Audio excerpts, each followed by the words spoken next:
بسم اللہ الرحمن الرحیم۔ السلام علیکم۔ تحریک لبیک پاکستان کی جانب سے بڑا اعلان سامنے آیا ہے۔ خود کو گندی سیاست سے محفوظ رکھنے کے لیے اور اپنا دامن بچانے کے لیے تحریک لبیک پاکستان سندھ نے ایک بہت بڑا فیصلہ کیا ہے۔ تحریک لبیک پاکستان سندھ نے سینٹ انتخابات میں جنرل نشستوں پر اپنا ووٹ ضائع کرنے کا اعلان کیا ہے۔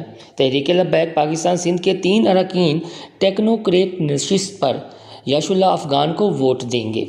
3 مارچ یعنی کل کو ہونے والے سینٹ انتخابات میں تحریک لبیک پاکستان سندھ اس میں حصہ لے گی، لیکن ان کی جانب سے جاری کردہ پریس ریلیز کے مطابق وہ سینٹ کی جنرل نشستوں میں اپنا ووٹ نہیں ڈالیں گے، بلکہ ان کے 3 اراکین سندھ اسمبلی صرف ٹیکنوکریٹ کی سیٹ پر ووٹ ڈالیں گے۔ تحریک لبیک پاکستان سندھ کی جانب سے یہ موقف اختیار کیا گیا ہے کہ سینٹ انتخابات میں حکومت اور اپوزیشن کی جانب سے جوڑ توڑ کا سلسلہ جاری ہے۔ حکومت اور اپوزیشن کے ایک دوسرے کے اراکین سے نہ صرف رابطے ہیں بلکہ اربوں کا کاروبار بھی جاری ہے۔ سینٹ الیکشن ٹکٹ کے اجراء سے ووٹ حاصل کرنے تک اربوں کا کھیل بن چکا ہے۔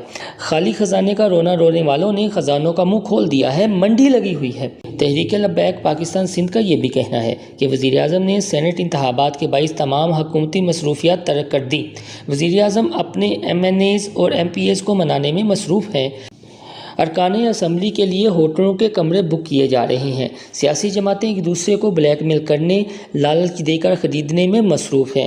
تحریک لبیک پاکستان سندھ کی جانب سے یہ راز بھی افشاں کیا گیا ہے کہ PDM کے اسلام آباد سے ایک امیدوار کے بدلے حکومت اور اپوزیشن کا اتحاد ہوا ہے کہ بلوچستان کی 6 سینٹ کی نشستیں انہیں پلیٹ میں رکھ کر دی جائیں گی۔